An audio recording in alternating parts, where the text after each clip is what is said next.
After this game, that's a third of their regular season is gone with the sub squad. So they have a huge uphill battle, and they know that they have this. They're trying to make it less of an uphill battle, but in order to do that, they have to beat TSM. Well, we'll see if they kind of go for comfort picks once again. I believe that's kind of what everybody has as the great opinion is. Pick what you have been playing usually. Like we mentioned before, Team Dragon Knights, Bischu, Lattman, and Smoothie did not expect to be playing against Bjergsen, Wildturtle, and Lustboy, and the rest of the team this week.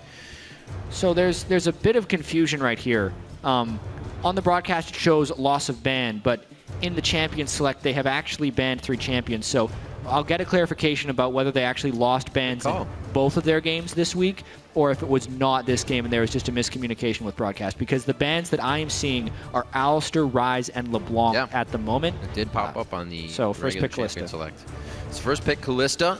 We will update in just a second with TDK's bans. And if this was an erroneous error of them to be allowed to ban, and they'd have to remake champion select, or if this is the intended champ select. 30 seconds left on the clock here as we start to pan out. It is known that Team Solomid kind of prioritizes Kalista with what we're seeing so far. They ban out Evelyn as their last one as well. Kez definitely being the shot caller, the more focus of the team for TDK in the early game, so why not hit him on his Nidalee and Evelyn? Yeah, I agree, and I got confirmation that TDK is allowed to ban this game. They were penalized for yesterday's game having no bans. This game, they have all of their bans. The graphic will be updated shortly, and here we go. Graphics will be updated for you shortly on the right side, so you can see the bans again. Alistar, Ryze, and LeBlanc banned by Team Dragon Knights. So that Gragas taken by Kez. Still have a bit of Rek'Sai available. Haven't seen a lot of Sejuani lately. Yeah, definitely some fall-off. Sejuani received a couple of nerfs as well as Gragas. Seen in other regions. Yeah. People still throwing some games at her. Having the big plays. Rek'Sai is available for TSM. I would kind of expect Santorin to be playing that. They've been prioritizing it fairly heavily, even though, in my opinion, some of Santorin's worst games have came on Rek'Sai. But she, as a champion, still very strong. I got the gender right today. Thank you very much, Internet. Of course, Rek'Sai's not in this game. Of course. The Rumble is, however, possibly for Dyrus. And the Annie. Looks like they're actually trying to light things up here. Lustboy on Annie. Pretty aggressive. So the ban's now on your screen as we get those filtered back out so we can see the whole deal and what Team Dragon Knights wanted to stop TSM from getting. Lustboy's Bard is actually still up, but the Annie gets picked even so. Most likely going to be Annie support. Yep. Annie Kalista, tremendous lane. Something that TSM yet to run so far this split, but incredible 2v2 power. Maybe even forcing a lane swap away from Lattman and Smoothie if they don't want to suffer the consequences of that lane. And I really wonder what TDK is going to be going here to try and pick up a win. It almost seems that the champions that Seraph has been playing, you know, Rumble, Vladimir, Aurelia, Rumble, and Mundo across his 5 games, I think he needs to pick something that he really has large game impact on.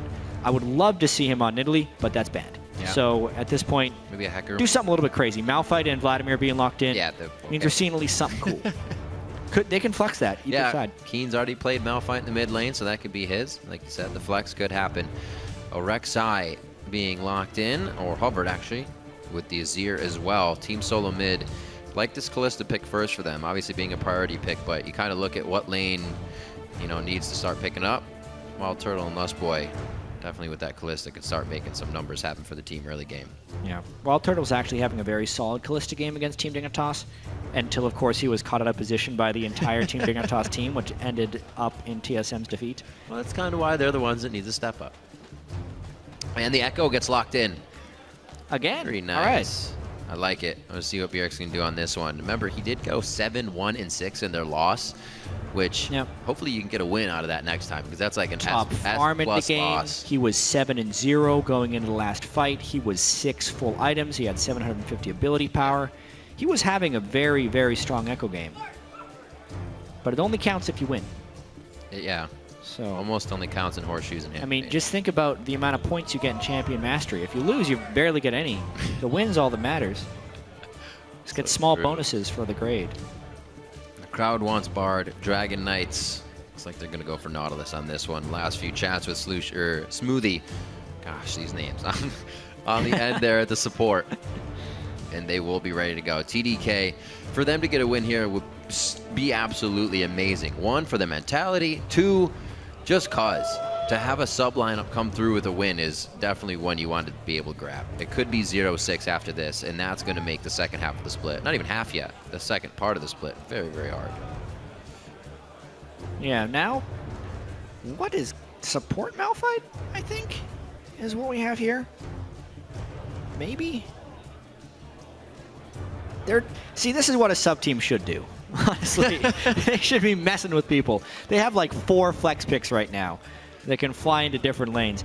We have seen all of these things in time within the LCS. Like, we've seen support. So support Malphite was a thing for Green Tea, who used to play for the LMS region. Yep.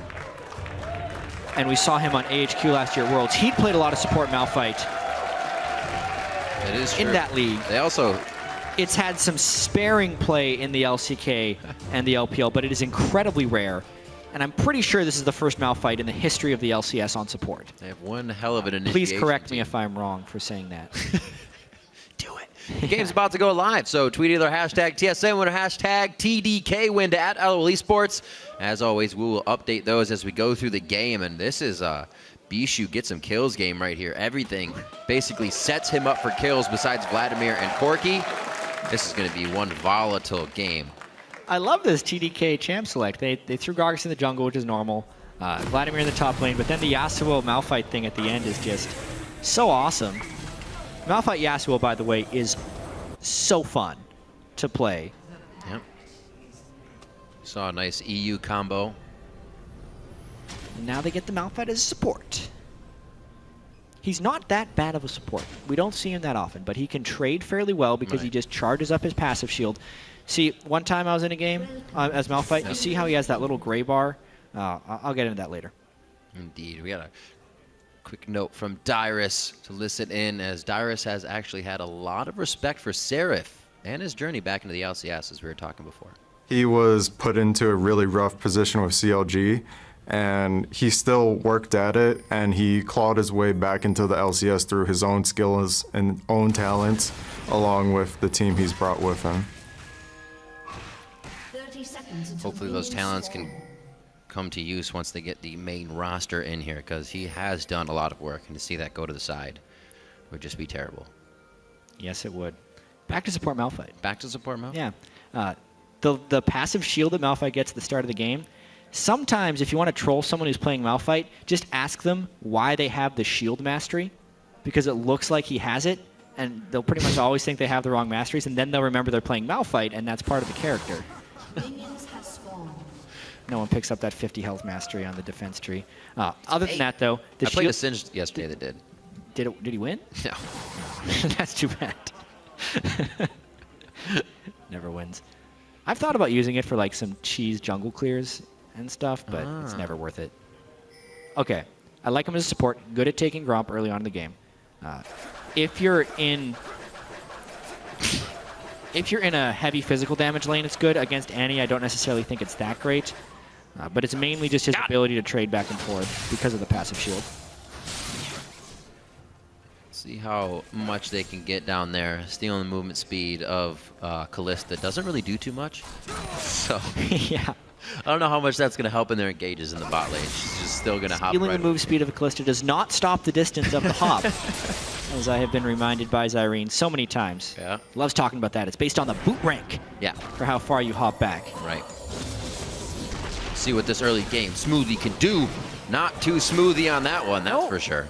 They got out level 2'd right there, and he took a whole bunch of damage. Mm-hmm. Oh dear. Rock or not, he went down pretty fast. Kaz just walked over that ward above him, so Bjergsen can actually play this one nicely and kind of bait him out for a little bit longer. It looks like he's going to do so. He's saying, yeah, completely, you have me tricked.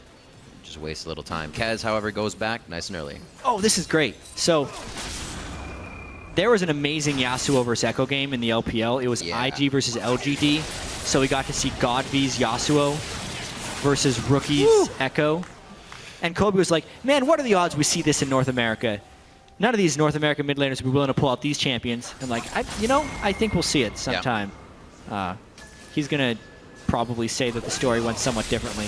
But Kobe, it's happening right now. We got Yasuo versus Ekko. This is such an exciting lane to watch. All the dashing around, the dodging of the skill shots, especially when you have Ekko's Time Winder with the tornado that Yasuo throws out. Being able to dodge in between those spells is just so entertaining. Both Bjergsen and Bischu have had their time on Yasuo in their highlight videos. As we see Kez getting his belly into places it shouldn't be, which is Santorin's jungle. He's not too happy about that, and he gets pushed out. Santorin still has a bit of a CS lead, even though that pressure was there. Yes, sir. Dyrus just hitting ass, burning down the minions right in front of the turret. Actually pretty hard for Seraph to get that early CS without having the cooldowns on Vlad. Yeah, Vlad needs a few levels before he can start picking up. I like how both those guys started boots, because they know how critical move speed is in that matchup between Vladimir and Rumble. That shard damage coming through for Smoothie. They have the Ignite, though.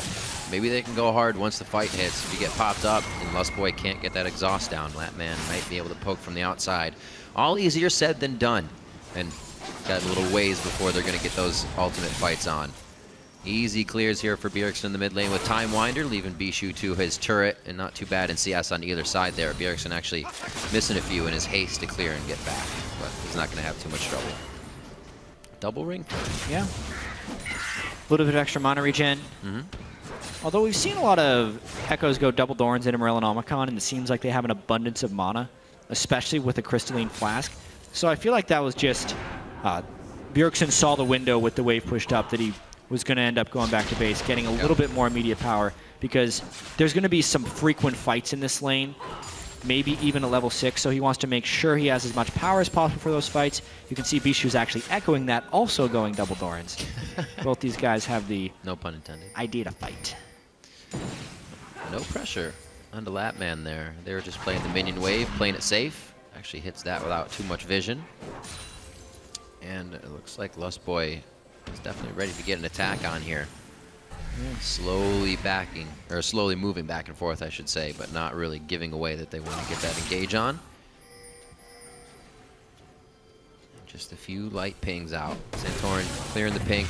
I don't think Kez is going to be able to do too much off this. So Santorin's Rek'Sai early game, haven't seen too much of it just yet. He was able to pretty much stop Kez on getting in early. Yeah, Kez had that nice invade. Yeah. But wasn't able to draw any blood. And a nice ward there by Santorin at the Raptors of Kez. Keep vision on the guy that's calling shots as well as making some of the plays in the early game. It's the guy you want to keep an eye on. Kez also having a big hand in the first bloods that TDK can get. Oh dear. And there it is, the stun they've been holding. It was just when they hit level 5, Lattman with no mana as well. So pretty much zero chance that TSM would lose that engage. Yeah, it's a very troubling lane now for Lattman and Smoothie. Down 15 CS before the recall. And you still not even have the impact of Malphite ult, because they can just Malphite ult you back. Yeah. Oh boy. Oh dear. Wind wall's down, they both flash over it. He tries to clear the side. Bischu keeps himself alive. Nicely done there. Had to blow both and the exhaust, and that's pretty much what saved his life. Yeah, wind wall blocked the coming back of the chrono break, and then when Bjergsen popped his, of the Time Winder. These echo skills are going to get him eventually. Fight in the top lane. Chemo plague down onto Dyrone. He just shields himself up. He's fine. Nice try by Seraph. He is starting to get that lane back in his favor, though, as he starts to get a few levels. I'll get this one right. In the Ekko versus Yasuo duel, Yasuo was able to win wall the second half of Time Winder and then get out of range before Bjergsen could chrono break him, therefore making the nice escape on the gank. Bingo. Wind wall timing in this matchup is so important, since it's one of the ways Ekko accesses the end of his burst combo. Very trickily played. Bischu keeping those tense moments under the turret in his favor. Maybe they might be back, though, to rinse and repeat. That was the second time quickly we had seen Santorin mid to shut down Bischu. And that time they were actually able to get a few summoners. No real lead in any lane but the AD carries, as we saw Wildturtle and Lustboy pushing out Lattman and Smoothie. But you can't expect that to work as the best lane against a top-tier North American team in the first place. So either pressured a ton with Kez, or you try to just keep things safe. Yeah, and we saw Lustboy talking before. They don't really think there's any way TDK can win unless they get some type of early game snowball going. Yeah, that's so falling away. Very conservative macro game early on from TSM, having faith that as long as they just don't fall behind, they'll be able to do fine. Love watching these Ekko games. As soon as a champion comes out, you kind of compare what pros are doing and whatnot. Still have yet to see the big plays. But you definitely see a lot of Echoes farming with that phase dive for the last bit of CS. Not too much mana cost, it's super easy to use. Pawn had a really interesting Ekko over in the LPL. He was one of the people that probably used the Ekko ultimate most successfully. He invested a lot into it, but sometimes he kind of be in an aggressive place, flash away, which then was better access to baiting people into his ultimate afterwards, and he got off some pretty nice ults, but at a high cost. Comes back. Target focus enough for your shadow to get in the right spot. Very, very hard thing to do. It's kind of why people say Ekko is very hard to use in competitive play. It's like you don't chase an Ekko, you don't chase a Singed. Just don't go behind Whoa! him. What a phase dive. They just literally smacked heads together as they went in for that. Bjergsen just smirks and walks away. Still pressure from Team Solomid. They're not even really getting any aggression out of TDK here. TDK's collapsing, but it's just to push TSM out. They've been able to get all the wards they want and all the information out of that small invade here, and they're not really giving up just yet. Again, Lustboy and Santorin making their way in. Trying to persistently invade this blue buff. It's like, would you like to help Lattman or get your blue buff? How about no? Oh, he's gonna cook him down. Chemo Plague's on. It's the last bit of damage. They both flash it. Wow, Seraph gets a 1v1 on Dyrus.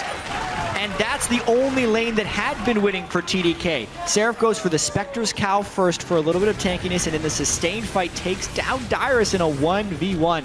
That's got to feel good. They're going to both be back at it as well. Teleport's not used by either of them. Maybe Dyrus can get back into a fight that would put him back in the game here if the team can hold it for long enough. Also, Seraph could be joining in here if he wanted to after that kill. Parallel convergence. Separate the fight for a little bit, and looks like that's going to be all both teams have to say about that one. So the fight, or the kill rather, not coming from the blue buff fight, but from Seraph's 1v1 in the top lane. Yeah, now that Seraph has that Hextech revolver, he is going to be a sustained monster. Maxing his transfusion as well on Vladimir. That's going to be a real tough lane for Dyrus now. Even if they have Wildturtle down here in the bottom lane. Oh! Is there a ward in that brush? What? No, that was really fast reaction. Holy crap. Like, that's incredibly impressive. There is obviously a low ping environment right here, but the reaction time required to flash a flash ult Malphite. Wow, that was really quick by Wildturtle. Fast fingers right there. Because a lot of times Malphites flash first, so... See if he... Did he flashed into the brush. No, Let me see. No, he walked in. Whoa! Whoa! Jeez. The amount of time he had to react to that is hot split seconds. All right, we got a fight in the mid lane, though. Bjergsen gets hit up immediately. Chrono Break back. He gets about 20% of his HP back. Not doing too bad for himself. And they are going to lock things down now. Bischu gets crushed down. Santorin picks up one there for himself. And they finally get back onto Bischu. Very nicely done by Team Solomid to even up the game in kills. Yep, Bjergsen able to ult away a lot of that damage from Yasuo, leaving Bischu with very little to run away with. Collapse comes a little bit sooner from TSM as well, which ultimately grants the kill. So just well played overall by TSM, being in position first. In position pretty much everywhere they need to be so far. 1K gold lead allows them to start controlling the game. This is where they start to kind of just dissect their opponents very slowly and methodically. We're gonna have Lustboy going back. Doesn't look like he picks up too much for himself, but recharges to get some more wards out. And those mobility boosts. Seraph here, still the saving grace to see if he can do anything in these team fights. You have the Hemo Plague amping the damage of Bischu on top of a unstoppable forest. There's a lot of lockdown here that could take TSM off guard in these team fights. Yeah, TDK one good Malphite ultimate that isn't instantly flashed away from. Yeah, I don't think we'll see too many of those again this game. Sweeping Blade, Bischu just getting his flow up and safely in lane. We got the rotation now for Team Solomid down to the bottom side of the map. The majority means a little bit of dragon time. Or dive and then dragon time. It looks like somebody's gonna die in this one. Uh-oh. Yeah. Five-man dive to only 2 people. Dyrus TP already, so Dragon has to come with this, whether they get the kills or not. And it doesn't look like Smoothie's going to make it out alive. Lattman tries the flash and Valkyrie to one side. Turrets onto Santorin, no trouble there. And Team Solomid, like I said, it's going to be methodical as they start to press their lead. Get a 5-man dive on the bot lane. Should be coming up with Dragon after this. Or not, they're back in. There's something too many TSM's members. been able to do in a couple of games. They did it against CLG as well, just a 5-man party in the bottom lane. It's very rare that a team can do this and not get punished heavily by other lanes, but as right now, they had the mid lane shoved up, top lane had a decent window. Seraph's still going to get a fair bit of stuff though. Kez taking the blue buff. Every time you do a 5-man dive, there is a cost, so it's on a TSM to make those 2 kills worth it. So they have eyes on Kez. This might push out Seraph a little bit here. Interesting, TSM just wanting the dive, getting the kills for themselves. Santorin says no, actually pulls off the engage in the top lane here. TDK do a nice job at kind of staving off more damage than it could have been. They don't even lose the bottom turret on that. Just the lane that's already been getting hurt. 97 to 121 in that CS between Lattman and Wildturtle. Almost said Santorin as he dove out of the way there. Whoa, Bjergsen. Give me that shield. Getting his aggression on for sure. So he did go the Morello Namicon as well. It feels good. You just need that cooldown. Yeah. TDK probably needing to make a bit of a move, but honestly, this early game's been very slow. Very, very slow. It seems like TSM is playing very safe against this unconventional team composition from TDK, but that puts them at risk, honestly. TSM made a 40-minute mistake in a team fight against Team Dignitas. Would not want to make one here. Oh. Look at that. I like what Bjergsen did there, but he actually put himself closer to Kez on accident. He gets the hit over onto Bischu. Bjergsen gets out alive with the skin of his teeth on that. Wow. Really impressive play right there by Bjergsen. That was incredibly impressive because he made an error showing himself to Kez at first. He tried to Fog of War parallel convergence, dive in with Santorin, but was spotted out and was still able to right the wrong. It's so hard to estimate the amount of damage you're actually doing to Ekko, because if you don't kill him cleanly, he will use that ultimate to heal up so much. And that's how he keeps turning around these kills. Bischu with the exhaust on Yasuo just always seems to be ineffective. Then again, he'd just heal up the I feel like the Ignite would help negate some of the healing. TSM now gets enough power to go for Dragon. Easy peasy for them. The Bloodthirster for Wildturtle, as well as their core items are already starting to be finished. The only one we're really looking at was Bishu's Static Shiv recently, and that Woda keeping Seraph nice and healthy in the top lane here. So more focus has been on Bischu this game, making sure he's not the guy that can wipe out these team fights when it comes to it. Like we said, you have that Malphite, that Gragas, and Seraph that's going to be able to go in all the time. Bischu can finalize those kills. TSM's going to have a hard time in this game. Yeah, still not a very impressive game thus far by TSM. I mean, they're up 1,000 gold on a team that's 0-5 playing with subs and got nearly perfect game by Team Impulse yesterday. TSM will definitely have wanted to play this game much more cleanly. Win is still not yet secured against TDK. They're doing their best, though, to do some rotational play that TDK has been weak at keeping up with throughout their stay in the LCS. So just try and get this pure turret advantage. Yeah. Seraph, the time has come, says TSM. They will soon be in your lane to take your turret.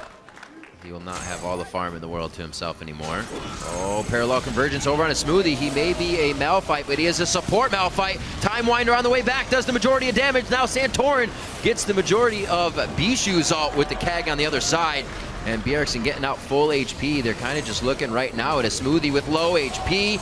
He gets out. A very nice equalizer actually on the team coming through. TSM still wants this. It seems like it was a bit hesitated though. Seraph making a transfuse kill here. Chrono break by Bjergsen, but he puts himself in a bad spot while being able to get a kill. And it's Seraph now starting to pick up kills. Dyrus a few more for himself. Kez can't figure out if he does want to or not go back in. He chooses to head out as Wildturtle still could have been the bigger factor there along with Dyrus. What a back and forth fight. We're definitely have to get another look at that. Yeah, very crazy fight right there. The main skill I noticed, though, was Dyrus' equalizer, getting a lot of work done in there. Seraph came in late, got good damage down, but ultimately was the equalizer that put the 4-for-3 in the favor of TSM. So TDK trying to desperately push TSM out of their jungle right here. So good start to the fight here. Chain stunning Smoothie, but he still gets his ultimate off onto Santorin, who is what the Yasuo ult jumps down onto.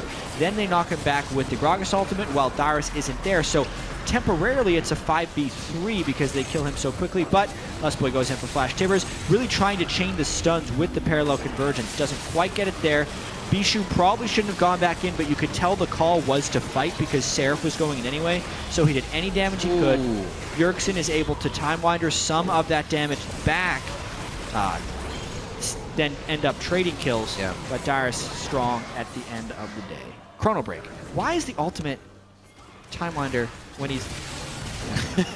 if he's winding time, that's what he's doing with his ultimate. Chronologically, it's like time, you're breaking chrono.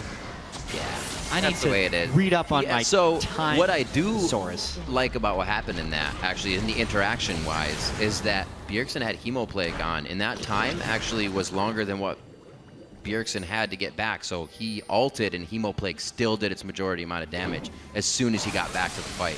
So he took a huge burst and went down instantly. This little treat there, Hemoplague kind of working against the Ekko ultimate, and definitely working in favor of TDK for a bit of that fight. 32,000 gold to 28 now. TDK staying within range to really make this a very good game against Team Solomid.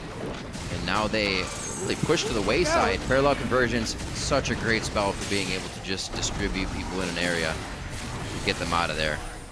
TSM's got a couple of squishy targets right here. If Bischu is able to farm to a point where he can actually get an Infinity Edge, because Bjergsen's not going to be building too many resistances, the threat of a one-shot onto the Ekko becomes more and more real.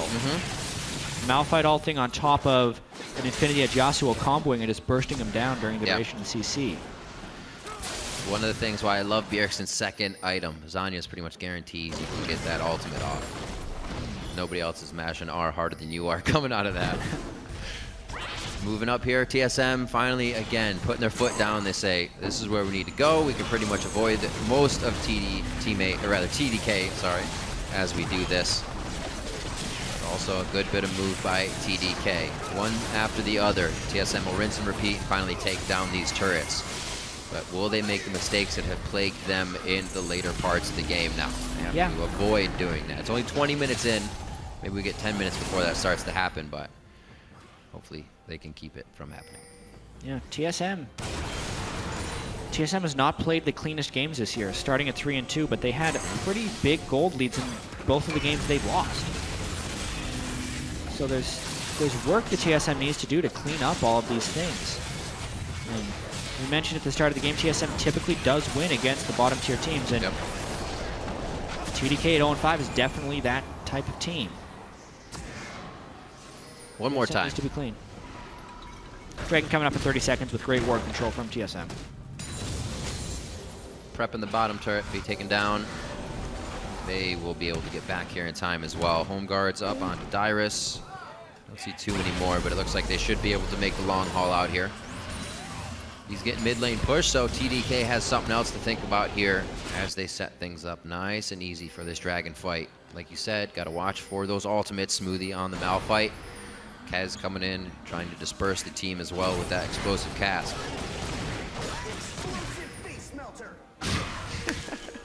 Melting Seraph's face, Dyrus says. Leandry's an Abyssal. So a very strong Rumble at this point of the game. Got the magic penetration. Fully decked out. Helping him a little bit against Lattman and Seraph in these engages. Kaz won't tear right through him either. TSM getting the majority, getting goal side, if you will, here to Dragon. They're going to make TDK have to force right through if they want any bit of this. And TSM definitely has the World War I at this point. There's another flash. Dyrus also with the fast fingers this game. That's a huge ultimate. For one member they tried to use there, knowing the equalizer would actually win the dragon fight. It now is the thing pushing them away from the dragon fight. They're on to Seraph. He gets a good Hemo Plague down, but there's no follow-up damage, so they're not going to be able to do much. Wildturtle flashes over the wall to start this one off. That's going to be the parallel conversion shield also on to Bjergsen as he goes for Bischu. He'll get out alive, and TDK real good at disengaging right now, and they need to be. Very impressed by the flashes from TSM on Smoothie's Malphite ultimate this game. Another good one by Dyrus. A bit of a mistake there by Lustboy. He flashed in after he launched himself from Kalista, and then I don't think he landed a good Tibbers. Some potential kills not quite picked up by TSM after that one, but nonetheless, they get a kill onto Seraph and control Dragon number 2. Dragon, lane focus. Top lane has to be held accountable for now. Looks like Lattman will pick that up, and TSM, a little bit of breathing room to go back and finish up some items. Yep. Enough for that needlessly large rod as well for Bjergsen to start getting a little bit bigger. Looks like he's actually going for full to that Zanya's because he just has over 1,600 right now. So he'll come back and be even more powerful. The ultimates, if they're not hit with flashes, now they're going to miss the Zanya's. Yeah. Tough life for Smoothie. Real tough life. 4,000. A bit of fog of war. It's all TDK needs, right?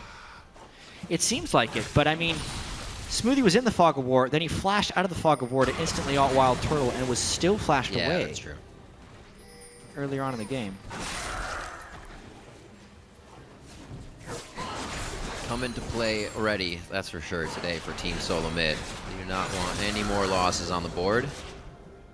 And they're not really giving TDK a chance here by overextending it all either. Any wards they place is how far they go, and they've never gone past that. 4,000 gold lead now at 25 minutes in the game. Looks like TSM is going to be on the front doorstep quite soon here. With actually only 2 dragons to them, so no real threat for TDK to have to worry about that pressure of aspect. But Baron probably going to be coming up quite soon. You got the Hurricane and Turtle with the Bloodthirster now, so you chunk that right down. Yeah, pretty impressive. Not impressive build by Wildturtle. Pretty standard build by Wildturtle. Yeah, impressive game. He's had good Kalista games. Being able to consistently get his farm. It's TSM's highest priority champion, it feels like, for a reason. But honestly, TSM needs to pick up the pace here against TDK. They're most likely going to win this game. They know Kalista outscales the Corki. They feel like they can neutralize the Yasuo. But if Seraph's Vladimir does get to a super strong point, and if Smoothie does have an ultimate that doesn't get dodged out of, then there's still some team fight potential from this TDK team. Yeah. Which is kind of unthinkable that TDK would be in a position to even make an upset against Team Solomid.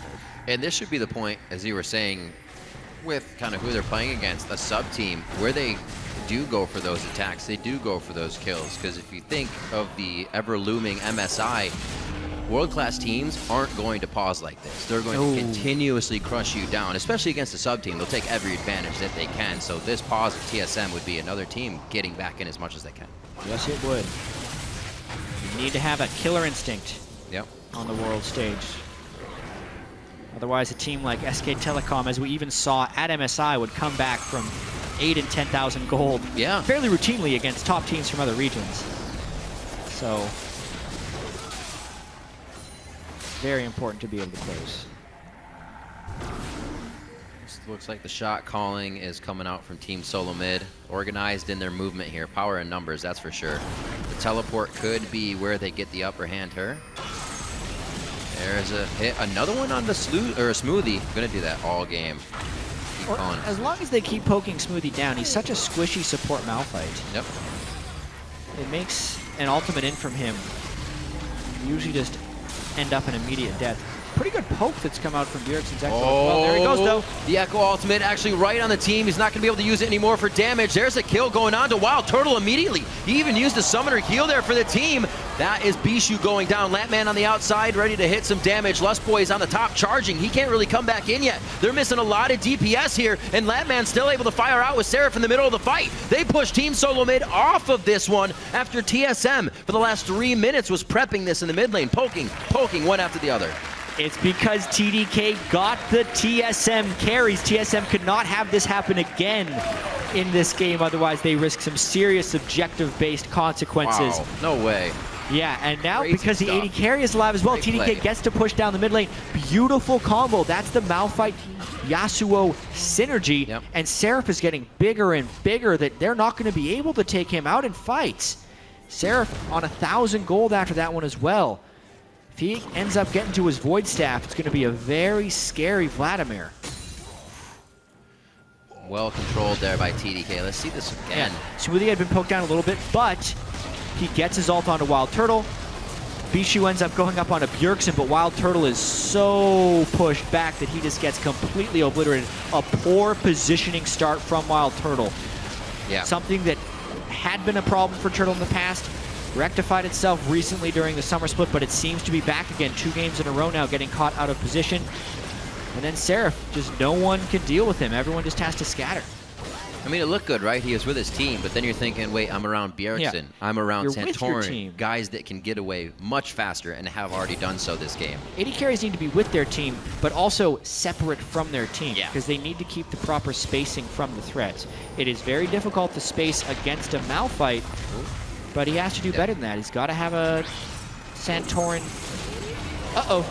There's that killer instinct, Jatt, right onto Lattman, but do they go too far? Kez gets locked up as well. Whoa, Bjergsen goes so far in. The next phase dive flash, actually, to get the kill. Is it worth, however? Kez now on the chase. It's Lustboy and Wildturtle. They split a bit, but the team is deciding that they can turn around and fight this one.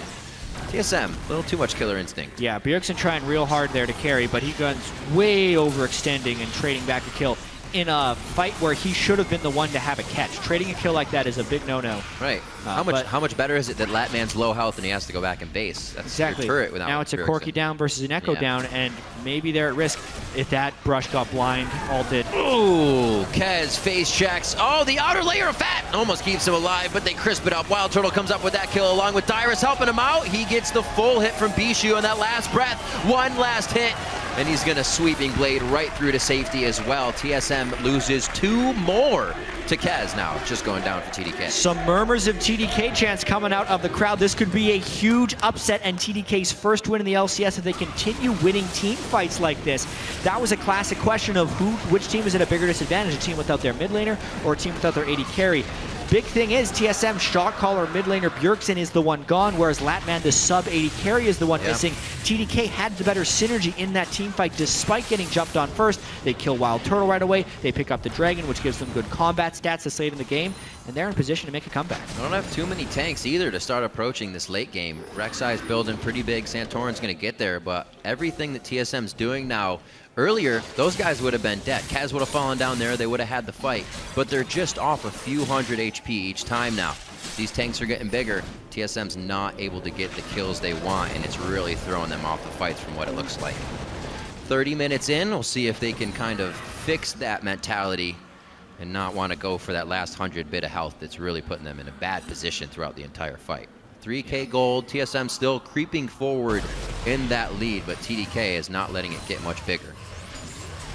And boy, have they picked up kills recently. 12-9 now as we get into this matchup. TSM's going to start hesitating on what they want to do, possibly. Yeah. That's going to get even worse. Maybe they already are hesitating right now. Some questionable plays there. Wildturtle needs to watch himself in these fights. It's so difficult, though, against Malphite Yasuo. Yasuo is 0-4-6, but the pressure that he outputs when comboed with the Malphite, knowing whoever gets Malphite ulted is losing at least half of their health.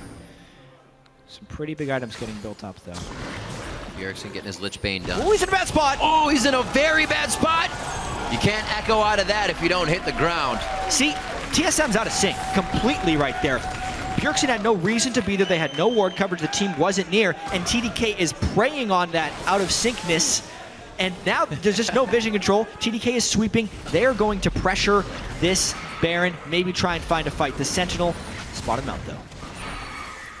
This could be a moment for TDK to take control. I like the way they're synergizing items as well, complement each other, allowing that Frozen Heart onto Smoothie's Malphite. Tons of AP for Seraph in the top lane. He almost has a Zhonya's himself, and these guys are starting to tear through the HP bars of Team Solomid. A lot of respect being given now in these fights. Obviously, Bjergsen's not here, but they're just trying to make sure that TDK isn't grabbing a free-to-go Baron right now. Yeah. TDK still down 3,000 gold. It doesn't look like it. Not with the way they're playing. Man. Seraph going to clear that big wave in the bottom lane.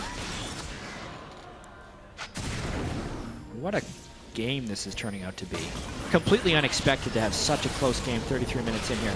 Seraph would have to teleport in afterwards. Missed initiation. A hit next to the channel got off. Lattman actually took the initial damage from that. Bjergsen goes hard. Lichbane's able to crush down onto Lattman there. This is the out. Now they don't engage on the fight. They take the advantage. They keep rolling with it. Double kill going over onto Seraph. Very nicely done as he teleported in for the fight. And it is going to be big now for TSM. That was the mistake they needed TDK to make. Looked like Lustboy actually got the stun when he went in there, even though it was flashed away afterwards.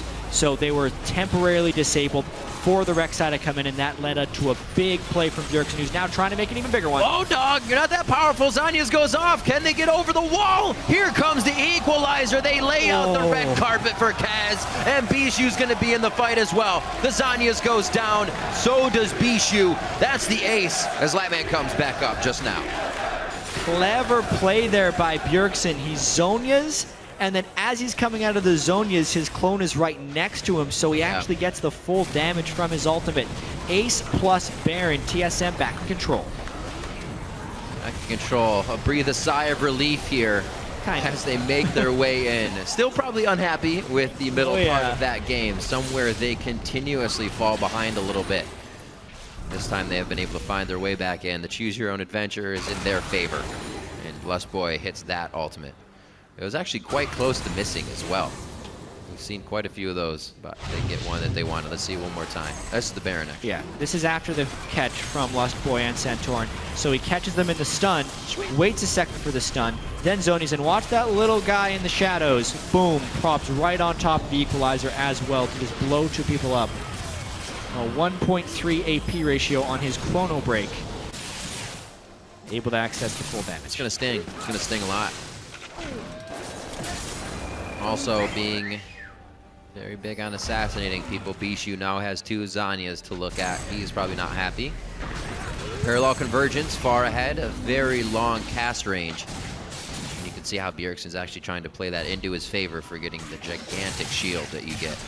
The item differential on the AD carries is pretty massive as well. Lattman with the Infinity Edge build after Triforce, so the 2 most expensive AD carry items right there.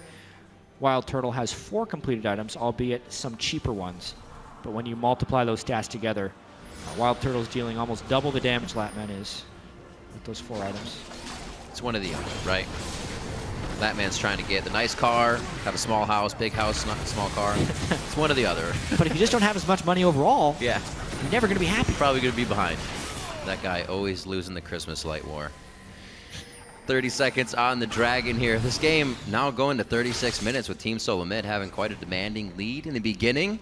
Still faltering in their ways of figuring out what they want to do in that mid to late game. Yeah, the main difference is TSM, when the fights they've won, they're the ones making the initiation rather than having Smoothie ult in on them. So the fight where Lustboy and Santorin made the initiation, huge victory for them. It's what's given them control of the game, but when they've struggled, it's been Wildturtle or Bjergsen walking in a strange place for some farm and getting caught out. Like the jungle fights nicely favor both teams.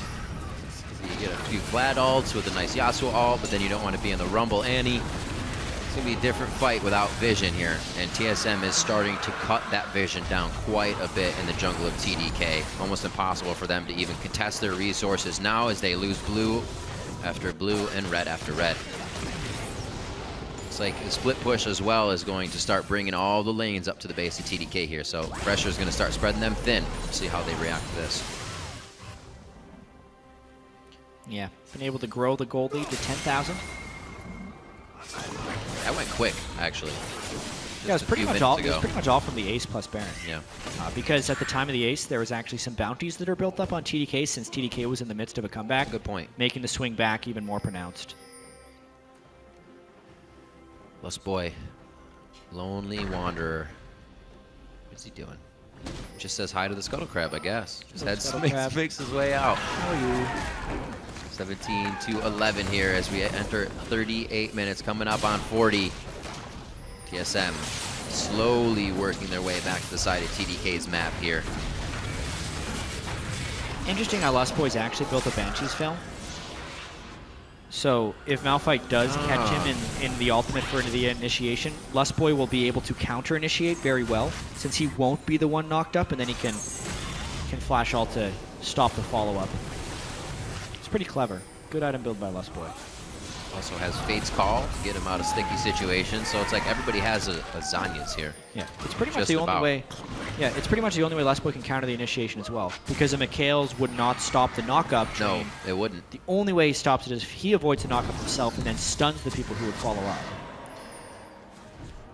I want to see him drink that iron elixir. How big does Annie get? Not very big. I don't think Annie gets very big. Are you going to be like body blocking Corki Rocket? Yeah. Annie becomes normal sized. What is this? So we'll get Annie the later years in a few minutes when he gets the iron pot on. Oh, that's the fog that they need. And look at, you said the teams have to stay together, but the AD carry has to stay different, Jatt, and that's what Wildturtle's doing. Off to the side. If anything went crazy, he would not be in the Malphite ulti. Parallel conversions for a little bit of vision, and they're not going to be able to get anything out of it. TDK is like, we know what you're doing. We're not falling for that. Walking into a dark jungle right now would be the game. Absolutely it would be. Looks like this push might be able to do a little bit. It's not a whole heck of a lot of wave clear without them having to get into range. And you can already see that Smoothie wants that engage on the team. As soon as they see him, they hightail it out of there. I heard the sound. Lustboy drank the iron elixir. Look at that giant Annie. It's like almost the size of Rumble. It's like a bobblehead Annie now. Kind of, yeah. All right. He's like the size. Oh, she is the size of Kalista. Main thing is now when he flashes in, he puts the path of iron behind him and people can follow in. There you go. He has those distortion boots to make sure his flash is up and ready, which it is. And they are getting pushed off of this quite hard. It might be hard for TDK to clear this. They can just cycle each other in and out well enough to not lose that much HP. So a failed attempt by Team Solomid. They tried to not go too hard under the turret. Yeah. Don't want to do that. They're half-hearted engages. But now they're a little bit spread out. They see Ekko in the top lane and TDK. Righteous glory. Nope. Nice talisman there by Lustboy. He wants back in. TSM is basically waiting for the next Baron, or hoping that TDK makes a mistake in the meanwhile. But they've had TDK in their base for so long. This is the way you get the very best vision control over Baron, is not necessarily by sweeping it out, but by making sure no one leaves the enemy base for 5 minutes. So nothing but a pink ward would be able to withstand that long of a wait, and you're going to see a pink ward walk through your own jungle. So once the Baron respawns, TSM can breadcrumb ward from TDK's base to the Baron, and also know that there's no vision of them at the Baron pit. Right here already, there's two trailing behind them to keep safe. Bischu will not have that third Steel Tempest coming in to get an initiation off for himself. Charge that up hopefully on these minions. Back and forth here, this yo-yo game between the Baron pit and TDK's base. TSM trying to catch TDK in that perfect engage.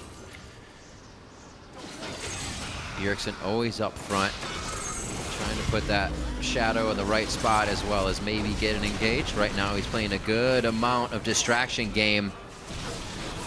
Chrono Break isn't anything he wants to hit just yet. Baron is peeled off by Team Solomid. Lustboy just out of range to start taking down Kaz, and I don't think they wanted to start on the big man. Yeah, afraid to go for the all-in trade there. Quite low there, Bjergsen, on your mana. Bjergsen, half mana, 3/4 health. Santorin, let's say 4/6 health right now. Yeah. And there's a fight. They got Wildturtle. Oh my God. Bischu actually gets that as well. He gets right into the middle. Goes back in onto Wildturtle. Crushes him down. We're now watching Seraph take down Wildturtle as well. These guys are just making it happen. Bischu looks for Bjergsen. He gets him. Santorin now is doing what he can as they claw through. And even though TDK was on the outside of the fight looking in, it's TSM that comes up with a win there.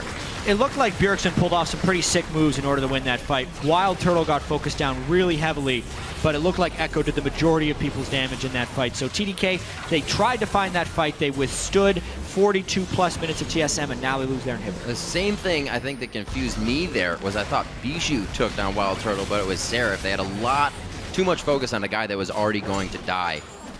Well, it's tricky with Blade of the Ruin King and Bloodthirster. It's not an easy task to take down a Kalista. Get away you have with to make sure to get all the health down at once. So watch this. They burn the Wind Wall a little bit early too, so Wind Wall doesn't block anything. And then it's Lustboy with the Tibbers right on top of the initiation to try and save people. But main thing is Bjergsen diving all the way in to finish off the AD carry, and then he ultimates back in for damage onto Seraph and Kez, which was critical in this fight. Yes, they take him down afterwards, but by that point, since he had taken down the main carries, damage-wise, the damage was done. But they just get an inhibitor off of it. Still a lot of work to do. But it shouldn't. It seems like they should be in the base now. We're getting pretty full items in this game. I mean, Thornmail now onto Santorin. Yeah. I mean, That's for pretty TSM, much for Bischu. For TSM, this is a hugely disappointing game. Like, this is a team that has world aspirations. Yeah. They had an incredibly poor performance at MSI, and they are just not looking like a quality worldwide team. They're struggling against an 0-5 NALCS team that is playing with subs, and they're 2 subs, I think, now. Smoothie just joined. Right. And you're it's a 44-minute game, and they're still not secured victory.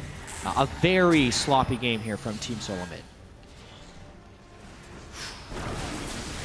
Saying that the scrims would go well, and then the scrims would go wrong, and then they couldn't transfer any of the wrong, or they couldn't not transfer any of the wrong, I should say, into games. It just followed them like a plague.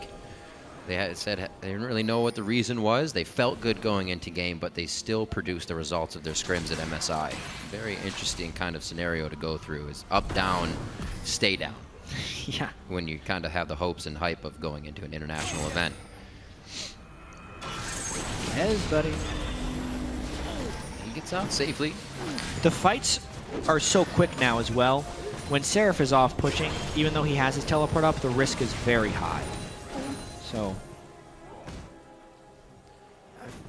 there's so much initiation potential from TDK here. I think that's the main reason TSM isn't playing around the Baron pit that heavily. Yeah. But especially with Kalista, Rumble, and Ekko, and even Annie, like, at this point of the game, they just need to tank with Rek'Sai, do a bunch of damage to the Baron, and then turn if TDK approaches through your line of wards. But they're heavily respecting this Malphite Yasuo combo. This is where TSM got into some trouble last time, right in that corridor. They head for the top side. This should be another inhibitor turret. They can set up a wall of defense there. Lattman going to try to pinch around with Smoothie and the rest of the team. Wards, however, keeping TSM safe on this. And again, thwarted on their attempt. They're just going to have to, go for Baron. Too much playing around here, too much time giving TDK to clear minions on the way in, and it's Dyrus is going to be the one here on the outside. The Equalizer would be a very nice slow, and the entire team right through that choke. Hey. TDK can't do much, and it's going to be quite hard for them to clear these minions as well once the Baron minions start hitting the turrets. Congratulations, TSM gets the Baron. 4 dragons. They also have another win condition at potentially 5. Yeah, that's true. Getting close as well. It's a very defensive build by Bischu's Yasuo as well. And yes, he's been dying a lot, but as far as the way that TDK would have won this game, it's fairly closed now. 2 Banshee's Veils to stop the Malphite combo, and even if they pull off the combo, the Yasuo doesn't have enough damage to actually kill someone.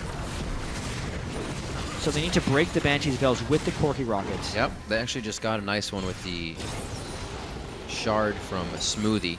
That went onto Lustboy. Could have been a nice hit onto him, but I'm sure they want Bjergsen just as much as they want the engage. Bjergsen's in, crushing down that turret along with Wildturtle. That Lichbane damage doing some nice hits. TDK could try to go for broke here. Lustboy just putting himself right up front, says, here you go, here's Tibbers. Bjergsen takes down Smoothie, and TDK is going to have to fight this one to the Nexus turrets. They let the inhibitor go down smartly, but they do not want to have that happen. Flies right in. Bjergsen instantly hits the Zanya. Is going to be able to chrono break back, and he kills Lattman with the chrono break right onto Seraph. Now Bjergsen could go down. Seraph actually can't get any more transfusions out to hit him. Actually, he gets him with the Hemo Plague as well. We talked about that earlier. And Seraph finally hits the deck. They're going to start hitting the Nexus turrets on the side of Team Solomid. TDK's base now in shambles. It took quite a while, 47 minutes for TSM to finally get to the Nexus, but they are able to pick up a win, now going 4-2. 47 minutes in, Team Solomid takes down TDK. And you said it there in the wrap-up, Riv, but it took them quite a while. which I guess is all you can think of coming into this game. Yes, TSM is 3-2 against an 0-5 TDK, but championship aspirations and 2 consecutive split championships in North America is this TSM team coming into the split with exactly the same roster that won in the spring split. And you can kind of see it on their faces. They want to do better than that. Yeah. Unfortunately for TDK, the sub squad again had a fairly valiant game, much better than their game yesterday against Team Impulse. But at the end of the day, still staring at the defeat screen. Very unfortunate. What to come is the question for those gentlemen on Team Dragon Knights. What will the new members of the team do? They're still putting up plays here and there, even in their games where they're down. So will the full composition of that main roster be able to pull them in wins starting in week 4 if they do have, I think, Ninja and Emperor back on the team? Yeah, it's true. The season, hopefully for TDK, starts next week, assuming they can finally get Ninja and Emperor into the team. So many complications. Again, chatting with Seraph, who worked so hard to get back to the spot. His solo kill on Dyrus with Vladimir in the top lane for naught in the end, with the fight the team Solomid put up. Seraph doing his very best, 373 CS on the Vladimir, second highest in the game to Wildturtle's Kalista. Yeah. And of course that solo kill onto Dyrus. All he could do. But all he could do. 47 minutes in, almost did. Well, Team Solomid playing another strong matchup there. Hopefully for the fans, fixing a lot of the errors. The mid game, never a place to plague them before. It just seems to be like where the void is for them. So some things are still true. Like TSM didn't lose to the bottom tier teams. They always seem to scrap it together, even if they have rough games against these teams. But it's definitely not the clean TSM that they want to be, or like the TSM that arrived in the playoffs last split, when they lose the first game of a series and then win the next 3. Those 3 wins in a row were always very clean for Team Solomid. Not looking like that right now, that's for sure. Well, you know what? We always get to see what's happening inside the minds of TSM in their footage and on our analyst desk. So there you go. To break down that game, we're going to send it over to our guys on the analyst desk.